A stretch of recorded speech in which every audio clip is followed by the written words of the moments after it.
मेरी ऊर्जा के स्रोत प्यारे बच्चों, सदा खुश रहो, सफलता तुम्हारे कदम चूमे। आज के इस वीडियो में मैं लोभ और प्रीति का दूसरा भाग, इस पूरे निबंध की व्याख्या करने का प्रयास कर रही हूँ। आपको ये निबंध ज़्यादा आसानी से समझ में आ जाए, सरल शब्दों में मैं इनकी हर चीज़ की व्याख्या आपके सामने करती जाऊँ। मतलब मैंने क्या किया, पूरे निबंध को पढ़ के और आपके लिए छोटे छोटे पॉइंट बना दिए और उन पॉइंट को मैं सरल शब्दों में समझाने की कोशिश कर रही हूँ। सबसे पहले रामचंद्र शुक्ल जी ने लोभ का अर्थ बताया है। वो कह रहे हैं कि किसी प्रकार का सुख या आनंद देने वाली वस्तु के संबंध में मन की ऐसी स्थिति को जिसमें उस वस्तु के अभाव की भावना होते ही प्राप्ति, सानिध्य या रक्षा की प्रबल इच्छा जग पड़े, उसे हम लोभ कहते हैं। मतलब लोभ एक प्रबल इच्छा है, मन की एक स्थिति है। मन की प्रबल इच्छा किस चीज के प्रति है? उस चीज के प्रति जो हमें बहुत प्रिय लग रही है, जो शायद हमें बहुत आनंद देगी, लेकिन उसका जैसे ही अभाव होने की भावना हमारे मन में आती है, वैसे ही हम एकदम घबरा जाते हैं और उस चीज को अपने पास रखना चाहते हैं, उस चीज पे अपना अधिकार जमाना चाहते हैं। उस प्रबल इच्छा को हम कहते हैं लोभ। मतलब कोई चीज है जो मुझे बहुत अच्छी लगती है, उस चीज को यदि अभाव हो जाए तो मैं उसको लेना चाहूंगी, उसकी रक्षा करना चाहूंगी। ऐसी प्रबल इच्छा को हम लोभ कहते हैं। यानी कि इसमें जो चीज हमें अच्छी लगती है उसे हम लेना चाहते हैं, और जो मेरे पास है और सुख दे रही है उसको मैं नष्ट नहीं होने देना चाहूंगी और किसी दूसरे को देना नहीं चाहूंगी, उसे हम लोभ कहते हैं। दूसरी बात इसमें जो उन्होंने बताई है वो बताई है कि लोभ के दुखात्मक और सुखात्मक दो पक्ष होते हैं। लोभ का दुखात्मक पक्ष और सुखात्मक पक्ष क्या है? लोभ का दुखात्मक पक्ष तो देखो साफ साफ दिख रहा है कि कोई चीज मेरे पास नहीं है। जैसे मान लो मेरे पास गाड़ी नहीं है ना, कार नहीं है। अब वो नहीं है तो वो हमेशा, अब उसे मुझे उसको प्राप्त करने की मेरी प्रबल इच्छा है और वो मेरे पास है नहीं, तो मुझे दुख होगा कि नहीं होगा? तो ये लोभ का कौन सा रूप हो गया? दुखात्मक रूप हो गया। या ये घड़ी मेरे पास है पर हमेशा मुझे चिंता लगी रहती है, घड़ी कहीं खो ना जाए, कोई मुझसे इसको छीन ना ले, तो ये इसका दुखात्मक पक्ष हो गया कि नहीं हो गया? तो इस प्रकार से लोभ का ये दुखात्मक पक्ष है। और सुखात्मक पक्ष क्या है कि ये घड़ी मेरे पास है, मैं इसको एंजॉय करती हूँ, इसका आनंद लेती हूँ, है ना, इससे सुख प्राप्त करती हूँ। तो इस प्रकार से लोभ के दो पक्ष हो गए, दुखात्मक और सुखात्मक। क्लियर? समझ में आ गया? इसके बाद तीसरा जो मैंने बिंदु बनाया है इसका, वो बनाया है प्रीति।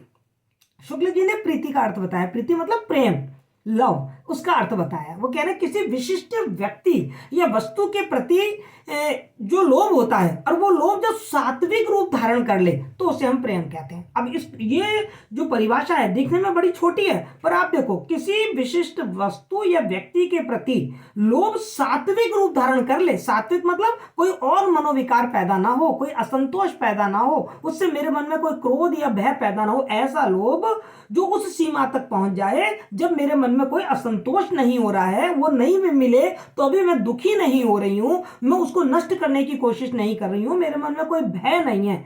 ऐसी सात्विक स्थिति में जब लोभ पहुंच जाता है तो वो प्रीति कहलाता है। जहां लोभ सामान्य या जाति के प्रति होता है वह लोभ रहता है, और जहां वह किसी जाति के एक ही विशेष व्यक्ति के प्रति होता है तो हम उसको रुचि या प्रीति कहते हैं। इस तरीके से शुक्ल जी ने आपको प्रीति की परिभाषा समझाई है। उसके बाद उन्होंने लोभ प्रीति में अंतर बताए। यहाँ पे उन्होंने लोभ और प्रीति में तीन अंतर बताए। मैं क्रमवार चल रही हूँ, जिस तरीके का निबंध लिखा हुआ ना उसी क्रम से आपको चीजें समझाती जा रही हूँ। तो चौथा पॉइंट मैं यहाँ देख रही हूँ कि लोभ और प्रीति में अंतर बताए। यहाँ पर शुक्ल जी ने तीन अंतर बताए। पहला अंतर ये बताया कि लोभ सामान्योन्मुखी होता है और जो प्रेम है वो विशेषोन्मुखी होता है। मैं इसको विस्तार से पिछली वीडियो में भी समझा चुकी हूँ। दूसरा उन्होंने जो अंतर बताया वो है लोभ वस्तु परक होता है और प्रेम व्यक्ति परक होता है। साधारणतः मन की ललक यदि किसी वस्तु के प्रति है तो उसको हम कहेंगे लोभ, लेकिन किसी व्यक्ति के प्रति है, मेरे पति के प्रति है, मेरे पुत्र के प्रति है, तो उसे हम, या ईश्वर के प्रति है, गुरु के प्रति है, तो उसे हम कहेंगे कि ये तो प्रेम है जी। किसी विशेष वस्तु पर इस प्रकार मुग्ध रहना कि उससे कितनी अच्छी अच्छी वस्तुओं के सामने आने पर भी उस विशेष वस्तु से मेरी प्रवृत्ति ना हटे, उसे प्रेम कहेंगे, है ना। अब देखिए, जैसे मेरे पास ये घड़ी है, अब ऐसी घड़ियां और आ जाएं, फिर मैं सोचूं अरे अब तो ये बेकार हो गई, अब तो ये वाली घड़ी आनी चाहिए, ये घड़ी होनी चाहिए। इसे तो हम कहेंगे लोभ, क्योंकि एक निष्ठता नहीं है। और यदि मेरे पास ये घड़ी है और मैं फिर किसी दूसरी घड़ी की तरफ देख भी नहीं रही हूं, मुझे अपनी ही घड़ी सब सर्वश्रेष्ठ लग रही है, तो ये जो स्थिति है एक निश्चितता की स्थिति, इसे हम कहेंगे प्रेम, है ना। इसके बाद शुक्ल जी ने लोभ के दो अवयव बताए हैं, दो अंग बताए हैं। पहला अवयव बताया है संवेदनात्मक अवयव। संवेदनात्मक अवयव का मतलब है क्या है कि हमारी कोई संवेदना उस वस्तु के प्रति है, मतलब हमें कोई वस्तु बहुत अच्छी लग रही है, जो हमें सुख देगी, आनंद देगी, वो हमारे लिए आनंद स्वरूप है। यदि हमें वो चीज अच्छी नहीं लग रही है तो बताइए हम उसको लेना क्यों चाहेंगे। तो लोभ सबसे पहले कहां से पैदा होता है कि वो चीज हमें अच्छी लग रही है, तो ये इसका संवेदनात्मक अवयव है। लेकिन कोई चीज केवल अच्छी लग रही है, यहां तक लोभ कंप्लीट नहीं हुआ। लोभ कंप्लीट कब होगा? जब आपको कोई चीज अच्छी लग रही है और आप उसको लेना भी चाहते हैं, यानी कि इच्छात्मक अवयव का संयोग जब तक नहीं होगा तब तक वो लोभ कंप्लीट नहीं होगा। तो लोभ में दो बातें होती हैं, एक वस्तु का अच्छा लगना जिसे उन्होंने संवेदनात्मक अवयव कहा है, और एक उस वस्तु को प्राप्त करने की इच्छा होना जिसे उन्होंने इच्छात्मक अवयव कहा है। रामचंद्र शुक्ल जी कहते हैं कि जो अभिरुचियां होती हैं, अभिरुचियों को इन्होंने इच्छा का भी नाम दिया है, कि जो हमारी अभिरुचियां होती हैं वो भी लोभ की चेष्टाओं को उत्पन्न करती हैं। मतलब जो हमारी रुचि होती है उस रुचि की चीज को हम लेना ही चाहते हैं। और वो कहते हैं कि इंद्रियों के विषय भेद के आधार पर इन अभिरुचियों के विषय भी अलग अलग होते हैं। जैसे हमारी इंद्रिय एक आंख है, तो आंख से क्या होगा, जो चीज हमें देखने में अच्छी लगती है उसके प्रति हमारी अभिरुचि बढ़ जाएगी। जैसे कमल का फूल हमें बहुत अच्छा लग रहा है, उन्होंने उदाहरण दिया है। दूसरा हमारी जो इंद्रिय है वो है हमारे कान, तो जो चीज सुनने में हमें अच्छी लगे हमें उस चीज को लेने का मन करता है ना। जैसे हमें तारीफ सुनना अपनी बहुत अच्छी लगती है तो हमें लगता है, हमें लोभ होता है कि लोग हमारी तारीफ करें। तीसरी इंद्रिय हमारी नाक है, नाक से हमें सुगंधित वस्तुओं को सूंघना बहुत अच्छा लगता है। तो जैसे कोई हम सेंट लेते हैं, कोई स्प्रे लेते हैं, क्योंकि वो चीज हमें अच्छी लग रही है तो हम उसके प्रति लुभा जाते हैं। चौथी जो इंद्रिय है वो हमारी जिह्वा है, हमारी रसना, हमें खाने में कोई चीज अच्छी लगती है तो हम उसके प्रति लुभा जाते हैं। जैसे हमें रबड़ी अच्छी लग रही है, मालपुआ अच्छी लग रही है, हमें पिज्जा अच्छा लग रहा है, हमें बर्गर अच्छा लग रहा है, तो हम उसके प्रति अपना लोभ प्रकट कर देते हैं। और पांचवा है स्पर्श। कोई चीज है जो स्पर्श से बहुत अच्छी लग रही है, कोई मुलायम है, जैसे अभी सर्दी है तो सर्दी में मुझे लोभ हो रहा है गरम गरम एकदम जो गद्दा है, मुलायम गद्दा, वो मेरे को मिल जाए, ये कैप मुझे मिल जाए, तो ये मेरा, इस तरीके से पांच इंद्रियां हैं। तो पांच तरीके की अलग अलग उन्होंने अभिरुचियां बता दी।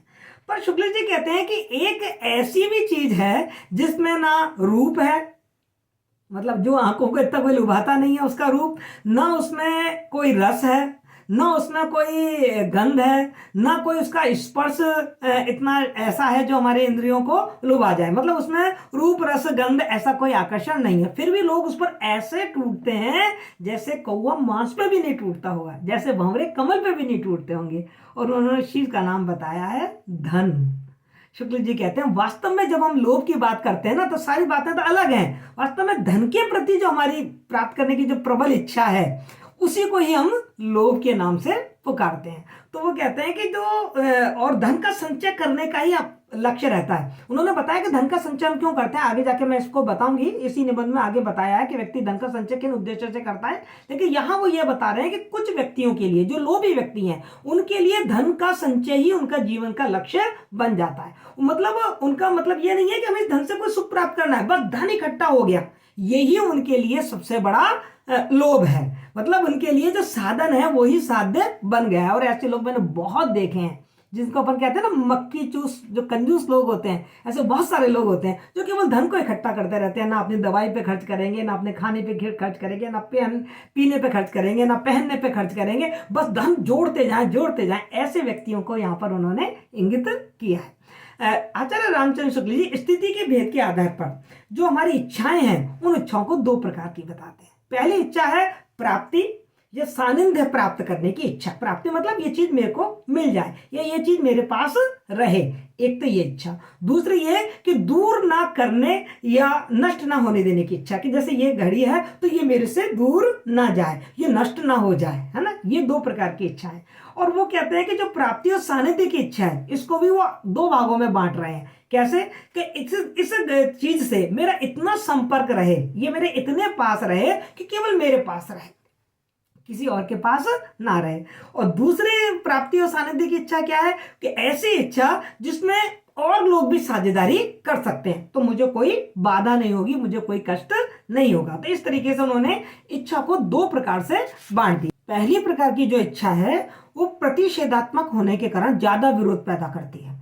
जैसे हम कोई वस्तु है और हमें उसका लोभ हो गया, वो चीज़ हमें अच्छी लगी और हमने फिर हमारे मन में उसको लेने की इच्छा पैदा हुई। हमने उस चीज़ को लेने के लिए, जब तक नहीं ले रहे हैं तब तक कोई बात नहीं है, लेकिन जैसे ही हमने उस चीज़ को लेने के लिए अपना हाथ बढ़ाया, कुछ लोग और भी होंगे जिनका इस तरफ ध्यान जाएगा और वो भी उस वस्तु को लेना चाहेंगे या हमें लेने से रोकेंगे, तो फिर क्या होगा? विरोध पैदा होगा, लोगों को हमसे शिकायतें पैदा हो जाएंगी और हम जब उस चीज़ को लेना चाहेंगे तो वो कहेंगे बड़ा लोभी है, मांग रहा है इस चीज़ को। और जब मैं उस चीज़ को देना नहीं चाहूंगी या वो व्यक्ति मुझे देना नहीं चाहेगा तो मैं उसको कहूंगी बड़ा लोभी है, ये मुझे नहीं दे रहा है। यहीं पर वो रहीम जी का हमको एक उदाहरण बता देते हैं कि रहीम जी इन दोनों प्रकार के लोभियों को बुरा कहते हैं। जो बार बार मांग रहा है वो भी लोभी है और जो मांगने पर दे नहीं रहा है वो भी लोभी है। तो उन दोनों के लिए रहीमदास जी ने कहा है कि रहीमन वे नर मर चुके, जो कहूँ मांगने जाए और उनसे पहले वे मुए जिन मुख निकसत नहीं। वो कहते हैं कि ये विरोध और उस समय और भी ज्यादा बढ़ जाता है जब एक ही वस्तु के संबंध में एक और तो प्राप्त करने की और दूसरी ओर उसे दूर ना करने की इच्छा एक से अधिक व्यक्तियों के बीच में हो जाए, तो फिर और भी ज्यादा एक दूसरे को दुख या व्याकुल करने का सामान पैदा हो जाता है। तो उन्होंने कहा है कि ये जो प्रतिषेधात्मक इच्छा कितनी दोषी, मतलब इससे कितना दोष पैदा होता है, ये इस बात पर डिपेंड करता है कि लोभ का विषय क्या है। और यहां पर वो लोभ के दो प्रकार के विषय बताते हैं। वो कहते हैं एक तो ऐसी सामान्य वस्तुएं जिनके प्रति हमें लोभ होता है, वो सामान्य विषय है, और एक कुछ विशिष्ट चीजें जिनमें कुछ विशेष लोगों का ही लोभ होता है। तो दो प्रकार के विषय बताए, सामान्य विषय और विशेष विषय। तो उन्होंने पहले सामान्य विषय की चर्चा के लिए वो कह रहे हैं जैसे अच्छा खाना है, अच्छा कपड़ा पहनना है, अच्छा घर है या धन है, ये सामान्य विषय हैं जिनका सब लोभ करते हैं। और जिनका चूंकि इनका सब लोभ करते हैं, इनको प्राप्त करने की सबकी इच्छा रहती है, इसलिए इनमें ज्यादा विरोध और ज्यादा एक दूसरे के प्रति जो प्रतिस्पर्धा है या एक दूसरे के प्रति निंदा करने की भावना है या एक दूसरे के प्रति जो मन मुटाव की बात है वो ज्यादा बढ़ जाती है। लेकिन जो विशेष चीज होती है ना, उसमें वो उतना मन मुटाव नहीं बढ़ता है। शुक्ल जी यहाँ पर ये भी कह रहे हैं कि कितना अच्छा होता कि हर व्यक्ति के जो लक्ष्य हैं लोभ के वो अलग अलग होते, तो उनमें आपस में कभी कोई विवाद या मनमुटाव होता ही नहीं। जैसे किसी को घोड़ा अच्छा लगता, किसी को गाय अच्छी लगती, किसी को कपड़ा अच्छा लगता, किसी को ईंट अच्छा लगती, किसी को पत्थर अच्छे लगते, तो सबको अपनी अपनी चीज मिल जाती। मतलब हर व्यक्ति की अपनी अलग चीज होती, तो उसे वो चीज मिल जाती, तो आपस में उनमें क्लैश पैदा नहीं होता, आपस में कोई विवाद पैदा नहीं होता। लेकिन वो ये कह रहे हैं कि ये विवाद जो सबसे ज्यादा पैदा हो रहा है वो पैदा हो रहा है धन में। क्योंकि जब हमारी सभ्यता आगे बढ़ी तो पहले वस्तु विनिमय हुआ करता था। वस्तु विनिमय, हमने विनिमय की इस कठिनता को मिटाने के लिए एक मुद्रा का आविष्कार कर लिया। एक धातु जैसे सोना चांदी ऐसी कोई धातुओं को हमने एक माध्यम बना लिया जिनसे कि इन वस्तुओं का विनिमय होने लगा और उसे हमने धन का नाम दे दिया। वो कह रहे हैं धन प्राप्ति करने का जो लोभ है वो सब में पाया जाता है। मतलब इसकी लक्ष्य की एकता ऐसी है कि ये सब जने इसको पाना चाहते हैं और सब व्यक्ति दूसरों की आंखों में वो व्यक्ति खटकने लगता है जिसके पास अधिक धन होता है या जो अधिक धन कमाता है। और इस धन की चाह इतनी ज्यादा बढ़ गई कि वो कह रहे हैं कि लक्ष्मी की मूर्ति धातुमयी हो गई और उपासक सब पत्थर के हो गए। अर्थात मतलब जो समाज में सदाचार था, जो धर्म था, जो नैतिकता थी, जो प्रेम था, जो आपसी भाईचारा था, वो सब इस धन के सामने तुच्छ रह गया और उपासक सब पत्थर के हो गए। मतलब उनकी भावनाएं भी सारी जो सुकोमल भावनाएं होती हैं, जो मन की सहृदय भावना होती हैं, वो सारी भावनाएं धन के सामने खत्म हो जाती हैं। कोई प्रेम, वो कहते हैं ना कि बाप बड़ा ना भैया और सबसे बड़ा रुपया। तो इस तरीके से समाज में धन की का जो लोभ है, धन को प्राप्त करने के लक्ष्य की जो एकता है, इसने समाज में बहुत बैर और मन मुटाव पैदा कर दिया है। और क्यों ना कर लें, वो कह रहे हैं क्योंकि पैसा आजकल इतना ज्यादा इंपॉर्टेंट हो गया है कि पैसे से हम सब कुछ प्राप्त कर सकते हैं। राज सम्मान इससे प्राप्त कर लेते हैं, एजुकेशन इससे प्राप्त कर लेते हैं, न्याय इससे प्राप्त कर लेते हैं, बड़े बड़े विद्यालयों में कॉलेज में अपने बच्चों का यदि एडमिशन कराना है तो इससे मिल लेते हैं, पुरस्कार इससे पा लेते हैं। मतलब हर चीज धन के द्वारा आजकल पाली जाती है। मतलब धन की जो पैठ है ना, वो हमारे जीवन के हर क्षेत्र में हो गई है। इसीलिए शुक्ल जी कह रहे हैं बड़े व्यंग्यात्मक रूप से कि ब्राह्मण धर्म और क्षात्र धर्म सब एक तरफ हो गए हैं, सबसे बड़ा हो गया है वणिक धर्म, व्यापार धर्म, क्योंकि जो व्यापार है वो हमारी राजनीति का प्रधान अंग बन गई है। उन्होंने एक उदाहरण ये भी दिया है कि पहले कभी जब राज्यों में आपस में युद्ध हुआ करते थे, तो वो युद्ध हुआ करते थे कि वो अपनी विजय की कीर्ति फहराना चाहते हैं, अपना सम्मान बढ़ाना चाहते हैं, अपने प्रतिष्ठा बढ़ाना चाहते हैं। लेकिन आज तो एक देश दूसरे देश पे इसलिए आधिपत्य जमाना चाहता है कि वो वहां की भूमि या वो वहां का धन उसको अपनी ओर आकर्षित करना चाहता है, उससे अधिक व्यापार करना चाहता है, वहां के खनिज पदार्थों का दोहन करना चाहता है, वहां के उद्योग धंधों का दोहन करना चाहता है। वो अंग्रेजों ने भारत पे क्यों अधिकार किया, आप बताइए। यहाँ के सारे जो औद्योगिक क्रांति हो चुकी थी और वहां का जो मशीनों पे माल बनता था उस माल को उन्होंने भारत में खपाया। तो इस तरीके से आधुनिक समय में जो ये धन है वो राज्यों के बीच में भी जो मनमुटाव है और युद्ध है उसका कारण बन गया है। अब वो कह रहे हैं कि ये इतना ज्यादा बढ़ गया है कि यहाँ व्यंग्यात्मक रूप से शुक्ल जी कह रहे हैं कि एक समय फिर ऐसा आएगा कि क्षात्र धर्म की स्थापना होगी, मतलब इस धन के पीछे फिर दोबारा से युद्ध जन्म लेंगे और वही व्यक्ति इसमें जीतेगा जिसमें ज्यादा ताकत और ज्यादा जिसके पास सैनिक बल होगा वही इसमें जीतेगा। शुक्ल जी लोभ का जो विशेष विषय है उस पर विचार करते हुए कह रहे हैं कि उसमें दोष कम होता है। दोष कम क्यों होता है? क्योंकि कुछ विशिष्ट वस्तु है जिसके प्रति उस व्यक्ति का लोभ है, और चूंकि उस विशिष्ट व्यक्ति से उसको लोभ है तो वो उसको प्राप्त करने के लिए कुछ ना कुछ त्याग कर सकता है, और जितना ज्यादा उसको उस विशिष्ट वस्तु से लोभ होगा उसका त्याग उतना ही ज्यादा बड़ा होगा। उन्होंने इस लोभ के विशेष विषयों के उदाहरण दिए हैं। विश्वामित्र और वशिष्ठ जी का उदाहरण दिया है कि वशिष्ठ जी के पास एक गाय थी, विश्वामित्र उस गाय को लेना चाहते थे और उसे एक गाय के बदले वो हजारों गाय देना चाहते थे। तो वो कह रहे हैं कि ये जो लोभ है इसमें दोष की मात्रा कम हो जाती है, क्योंकि इसमें व्यक्ति में त्याग की भावना, इस लोभ के कारण उसके अंदर त्याग की भावना भी पैदा होती है, इसलिए इस लोभ में थोड़ा दोष कम है। आचार्य शुक्ल जी कहते हैं अब तक हमने बात करी प्रतिषेधात्मक इच्छा की, जिससे कि लोगों में विरोध पैदा होता है, लेकिन अब बात करते हैं दूसरे वाली इच्छा की जिसमें एक ही वस्तु के संबंध में बहुत से लोग बिना किसी विरोध के उसको एक साथ अपने पास रख सकते हैं। मतलब वो कह रहे हैं कि कोई ऐसी वस्तु जिसमें एक व्यक्ति उस चीज को रख रहा है और दूसरा व्यक्ति भी यदि उसको चाह रहा है, उसका लोभ कर रहा है, उसका उपयोग कर रहा है, तो दोनोों में कोई विरोध पैदा नहीं हो रहा है। उन्होंने इसका उदाहरण दिया है जैसे बगीचा।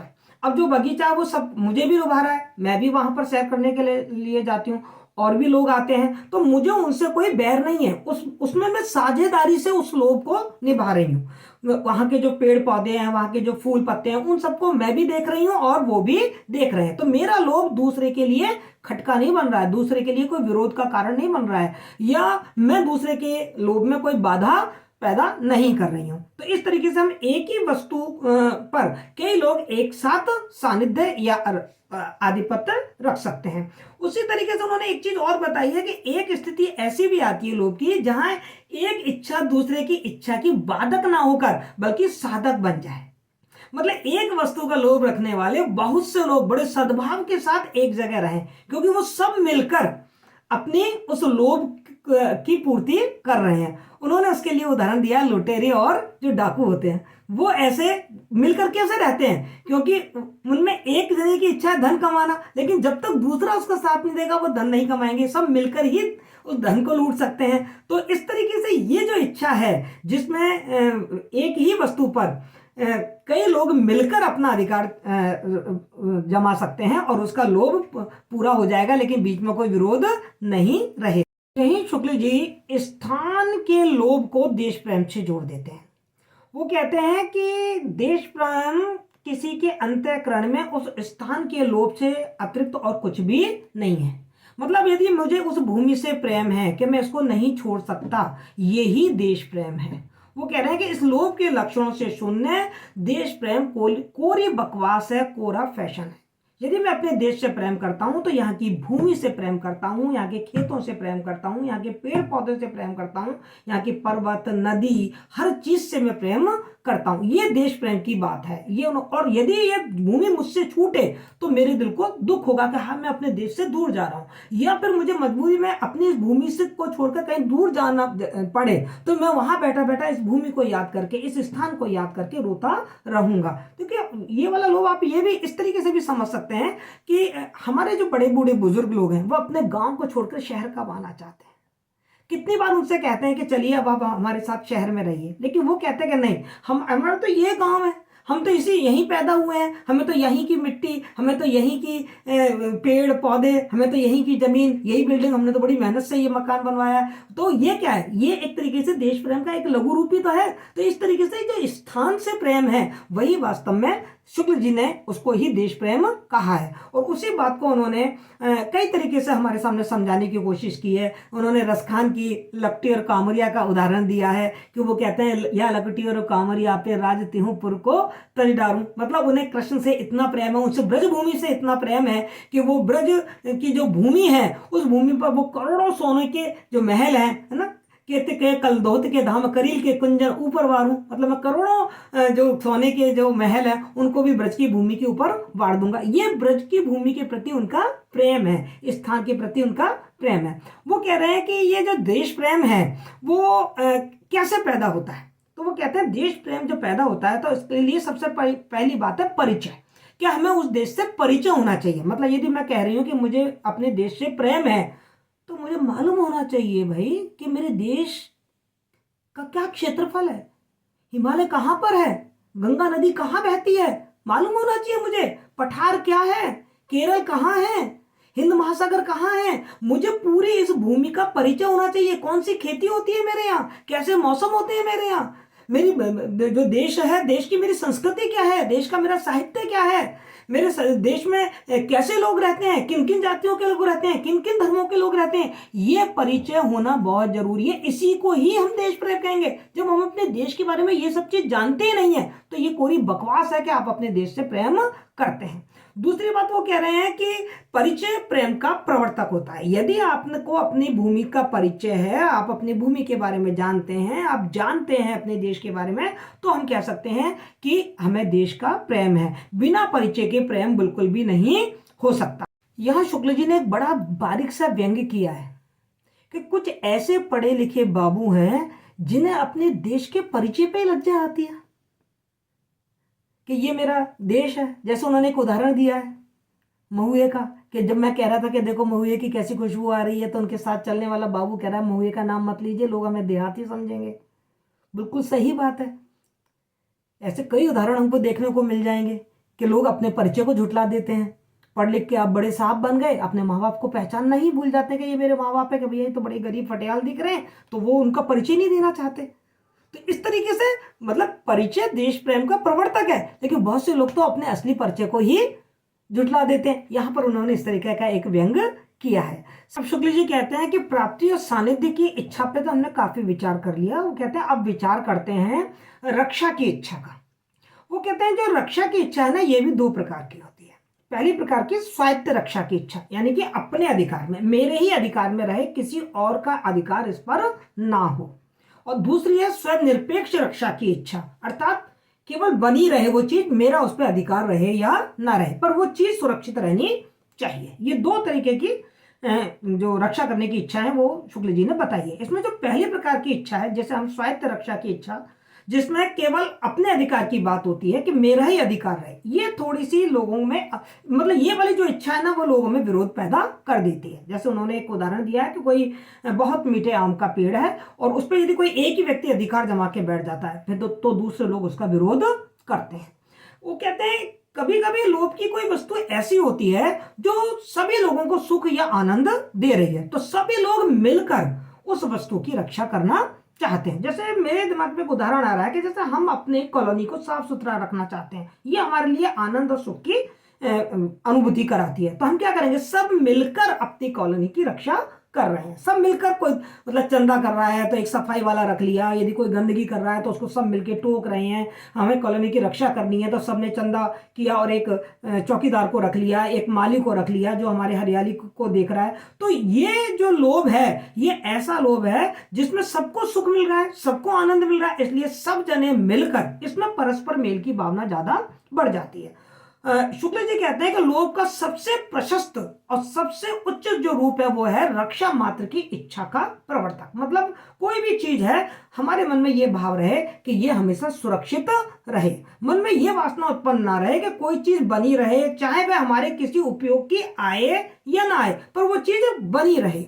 शुक्ल जी कहते हैं कि वह लोभ धन्य है जिसमें किसी के लोभ का विरोध नहीं, और लोभ की जो वस्तु अपने सब लोभियों को एक दूसरे के साथ जोड़कर रखे, एक दूसरे के साथ परस्पर और प्रेम की भावना बनाए रखे, वो लोभ परम पूज्य है। और घर का जो प्रेम होता है, और अपने नगर के प्रति जो प्रेम है, अपने राज्य के प्रति जो प्रेम है, अपने देश के प्रति जो प्रेम है, वो इसी श्रेणी में आता है। ये अलग बात है कि जिस प्रेम क्षेत्र से हमारा जितना ज्यादा सानिध्य रहेगा, हमारा उसके प्रति हमारा लोभ ज्यादा रहेगा। जैसे घर हमारे ज्यादा करीब है तो हम अपने मतलब एक व्यवहारिक सी बात है कि अपने देश, राज्य और पुरुष से पहले हम अपने घर की रक्षा की बात सोचते हैं। लेकिन शुक्ल जी कहते हैं कुछ लोग ऐसे भी उच्च भावनाओं वाले होते हैं जो अपने घर को छोड़कर और अपने देश या पूरे समाज या मानवता के हित के की बात को ज्यादा सोचते हैं। और ऐसे बहुत से उदाहरण हमारे सामने हैं, हम दे सकते हैं। चंद्रशेखर, भगत सिंह, महात्मा गांधी, बहुत सारे लोगों का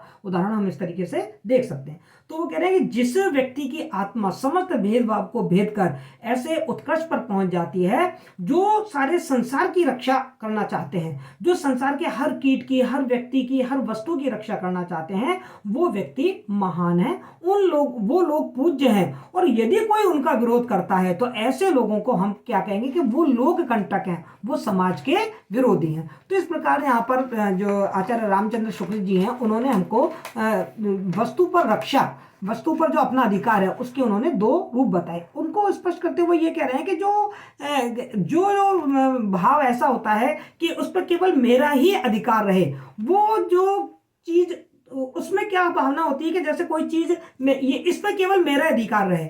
अब मान लो ये चीज मेरे से, पहले तो मैं इसको किसी को देना नहीं चाहूंगी, और फिर मान लो कोई व्यक्ति इससे मुझसे छीन के भी ले जाए तो मैं, वो मेरे से ले गया, अब मेरे आनंद की और सुख की वस्तु उसके पास चली गई। अब ये चीज मान लो रास्ते में कहीं खो जाती है या टूट जाती है, नष्ट हो जाती है, तो मुझे इसका दुख नहीं हो रहा है, उल्टा मुझे क्या होगी, खुशी होगी कि बढ़िया है, ना मेरे पास रही ना तेरे पास रही।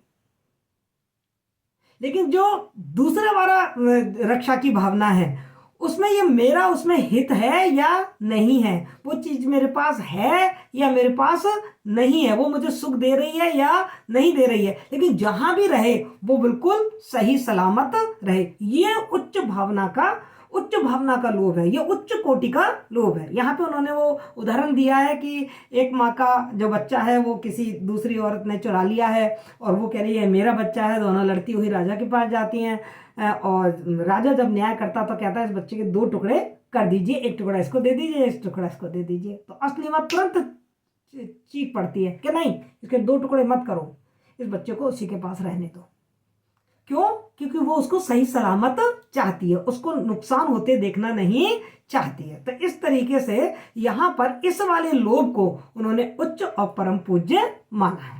अब शुक्ल जी कहते हैं कि लोभ के बारे में हमने बहुत चर्चा करी, पर लोभ का जो व्यापक अर्थ है, जिस बारे में हम लोभ का ज्यादा प्रयोग करते हैं, वो धन के लोभ के बारे में करते हैं। तो वो कहते हैं इंसान धन क्यों इकट्ठा करता है, तो उन्होंने धन इकट्ठा करने के 4 कारण बताए। पहला है कि भाई हम अपने मतलब अपना जो कष्ट है, जो दुख है, उस दुख के निवारण के लिए हम धन इकट्ठा कर रहे हैं। दूसरा कारण बताते हैं कि भाई हम इस धन से सुख की प्राप्ति करना चाहते हैं, इसलिए हम धन इकट्ठा कर रहे हैं।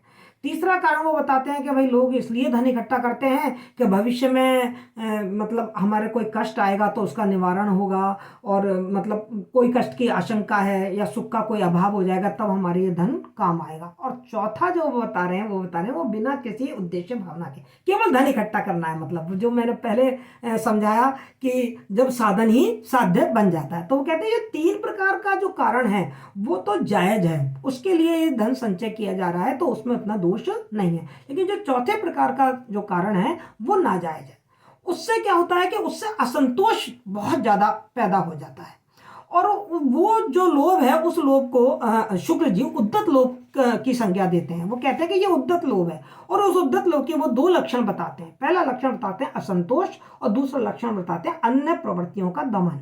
मतलब जब इंसान में असंतोष पैदा हो जाता है तो उसका जो सारा अंतःकरण है वो अंतःकरण बिल्कुल अभावों से भर जाता है।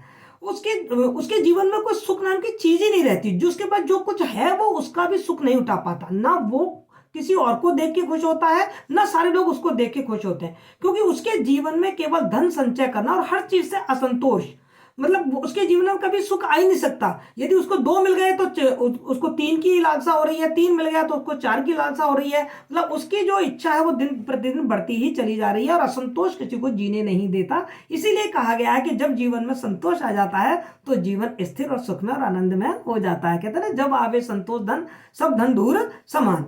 तो वो कहते हैं कि ऐसे व्यक्ति जो धन को केवल धन के संचय के लिए एकत्रित करते हैं उन लोगों के मन में असंतोष बहुत होता है। दूसरा जो उसका लक्षण है वो है अन्य वृत्तियों का दमन। और ये जो धन के लक्ष्य की जो इच्छा है वो हमारे मन की अन्य जो वृत्तियां हैं, जो हमारे मन में और भावनाएं हैं, सहृदयता है, जो परोपकार है, दया है, मेल मिलाप है, स्नेह है, प्रेम है, उन वृत्तियों का भी दमन कर देता है लोभ का ये वाला लक्षण। मतलब ये इवन देन ये अपने सुख भोग की इच्छा को भी दबा देता है। हम धन इतना इकट्ठा करना चाहते हैं और उसको अपने आप से दूर नहीं होने देना चाहते। अपनी बीमारी पर भी, अपने खाने पीने पर भी, अपने पहनने ओढ़ने पर भी, अपनी शिक्षा दीक्षा पर भी हम उस धन को खर्च नहीं करना चाहते कि कहीं वो धन हमारे पास से चला ना जाए। इसी बात को लक्ष्य करते हुए आचार्य रामचंद्र शुक्ल जी ने व्यंग किया है कि लोभियों का दमन योगियों के दमन से किसी प्रकार भी कम नहीं है। क्योंकि जो ऐसे लोभी होते हैं, वो जो लोभी होते हैं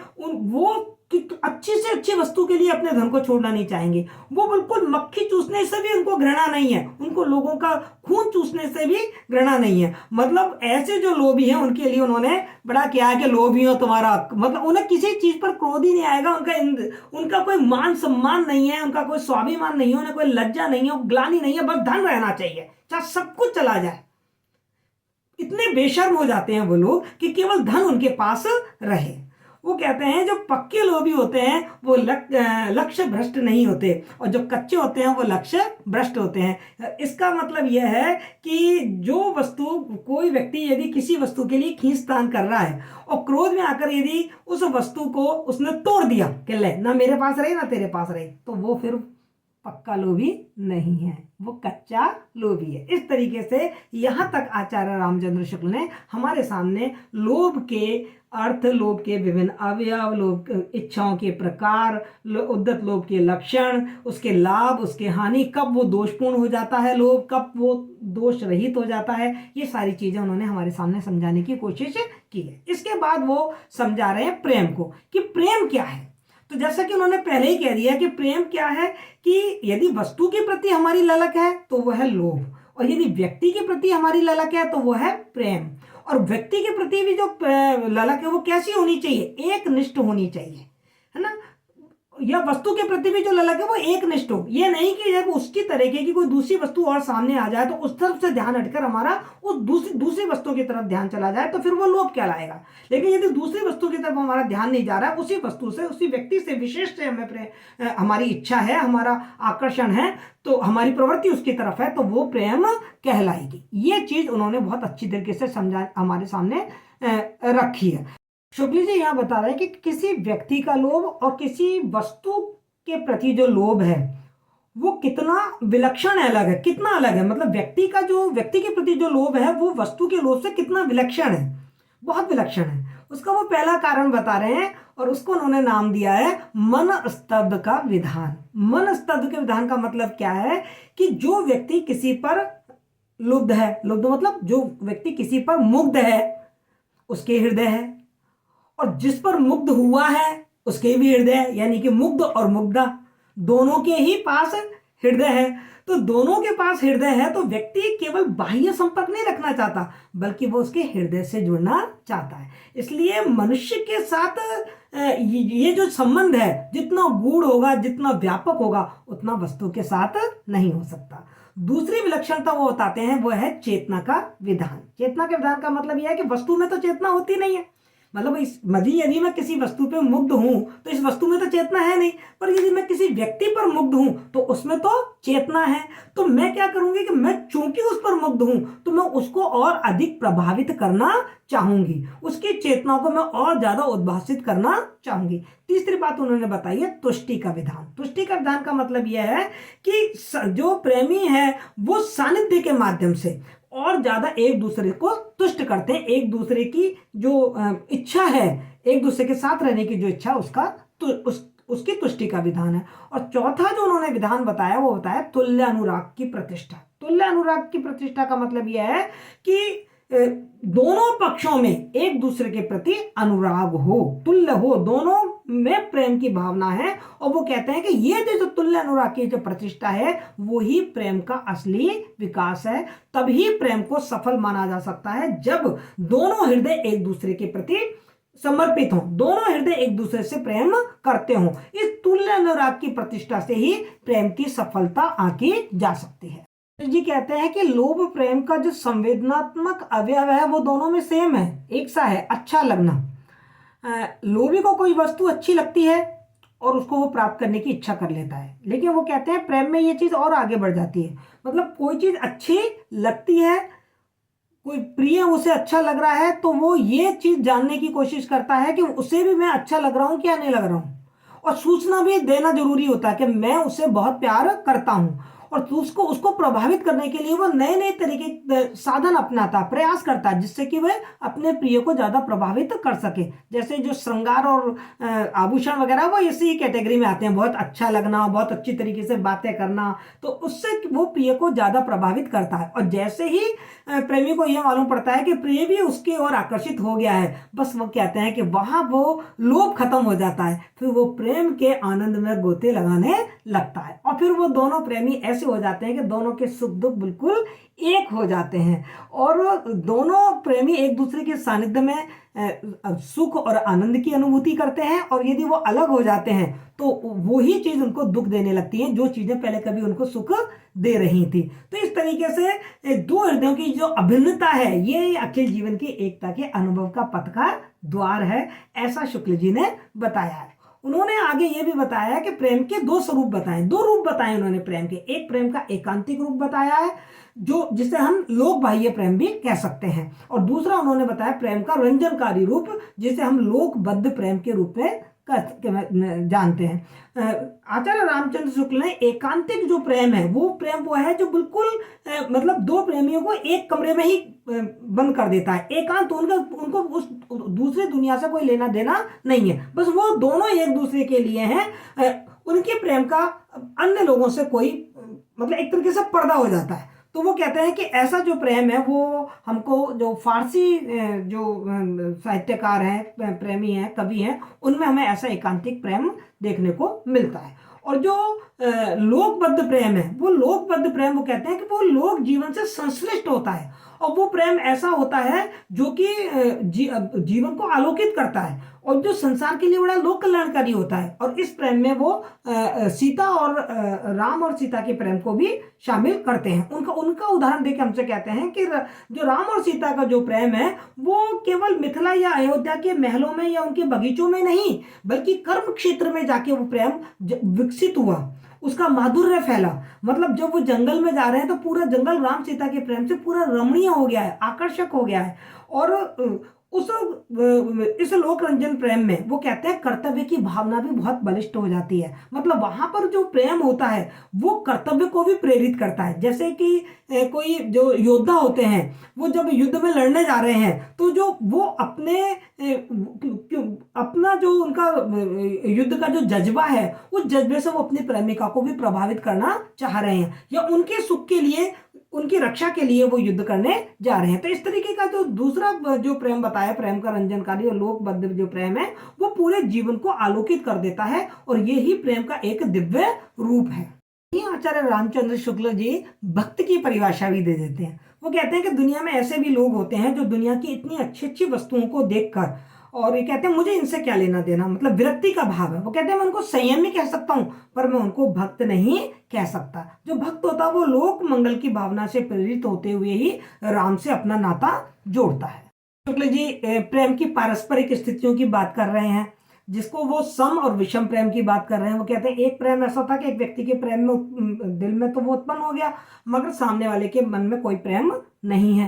एक ये कि सामने व्यक्ति के दिल में तो वो प्रेम उत्पन्न हो गया लेकिन सामने वाले के बहुत बाद में उत्पन्न हुआ। और एक ये है कि व्यक्ति के दिल में भी प्रेम उत्पन्न हुआ और सामने वाले के दिल में भी बहुत प्रेम उत्पन्न हो गया, उसको कहते हैं सम प्रेम। और जिसमें नहीं हुआ उसको विषम प्रेम। और इसी को उन्होंने तुल्य अनुराग की पद्धति बताई है। उन्होंने कहा कि जो तुल्य अनुराग की जो पद्धति है ना उसमें क्या होता है कि जो प्रेमी होता है वो उसके मन में तो प्रेम है ही, वो प्रिय के मन में भी प्रेम को पैदा करना चाहता है, उसके लिए विभिन्न प्रकार के वो प्रयास करता है। उन प्रयासों में आचार्य रामचंद्र शुक्ल कह रहे हैं कि दो कोमल वृत्तियां हैं जो बड़ा महत्वपूर्ण योगदान देती हैं, वो है दया और करुणा। जब प्रिय के मन में प्रेम पैदा नहीं होता तो दया के माध्यम से उस प्रेम को पैदा किया जाता है। और वो कह रहे हैं कि ऐसा जो प्रेम है दया और करुणा के माध्यम से जो प्रेम है वो हम देख रहे हैं कि जो फारसी कवि हैं वो इस तरीके का प्रेम अपने साहित्य में हमारे सामने दिखाते हैं। और यहाँ पर लास्ट में यही कह रहे हैं रामचंद्र शुक्ल जी कि जो तुल्य अनुराग की प्रतिष्ठा है वो ही प्रेम की विकसित अवस्था है। आचार्य शुक्ल जी तुल्य अनुराग की प्रतिष्ठा की चर्चा करने के बाद कह रहे हैं कि ऐसा भी प्रेम होता है और ऐसे भी प्रेमी देखने को मिलते हैं जो प्रेम में बहुत विह्वल हैं पर प्रिय उसकी तरफ बिल्कुल भी ध्यान नहीं देता, बराबर उसका तिरस्कार करता है। क्या ऐसा प्रेम प्रेम नहीं है? वो प्रश्न पूछ रहे हैं। वो कहते हैं बिल्कुल ऐसा प्रेम प्रेम है क्योंकि वो प्रेमी तो प्रेम कर चुका। अब उसे ये मतलब नहीं है कि उसका प्रिय उससे प्रेम करता है नहीं करता है, बस उसको तुष्टि इस बात की है कि वो उससे प्रेम करता है। वो कहते हैं ये बहुत ही उच्च कोटि का प्रेम है जहां पर ये प्रेम का एक अत्यंत निखरा हुआ रूप है, ये विशुद्ध रूप है प्रेम का। ऐसे प्रेम की अविचल प्रतिष्ठा अत्यंत ही उच्च भूमि पर मानी गई है। प्रेमी प्रिय से यहाँ पर कुछ नहीं चाहता, वो केवल यही चाहता है कि जो प्रिय है उसका वो हमेशा सुरक्षित रहे, खुश रहे और मैं वो मुझे प्रेम करे या ना करे पर मैं उसको हमेशा प्रेम करता ही रहूं। ऐसा ही प्रेम उन्होंने बताया कि ऐसे उच्च दशा का प्रेम कई बार जो सूर की गोपियां हैं वो कृष्ण के प्रति महसूस करती हैं। उन्होंने एक उदाहरण और दिया है दुर्गेश नंदिनी का, बंकिम बाबूजी की जो पुस्तक है दुर्गेश नंदिनी, उसमें उन्होंने उदाहरण दिया है कि आयशा का जो जगत सिंह पर जो अनुराग है वो इसी ही उच्च भूमि पर लाकर उसको खड़ा कर दिया है कि वो जो जगत सिंह का विवाह उसकी प्रेमिका से करवा के और उसको अपने आप को तुष्ट पाती है कि वो मेरा प्रेमी खुश है, बस इस बात से वो खुश है। इससे बड़ा उच्च भाव का प्रेम कहा गया है। शुक्ल जी कहते हैं कि प्रेम काव्यों में रूप को ही लोभ और प्रेम का प्रवर्तक बताया गया है कि किसी मतलब जो प्रेम है वो उसके रूप पे, उससे सौंदर्य पे मुग्ध होकर प्रेम उत्पन्न हो गया, प्रेम का कारण है। वो कह रहे हैं कि प्रेम का एक कारण और है जो कि रूप से बिल्कुल अलग है, वो है साहचर्य।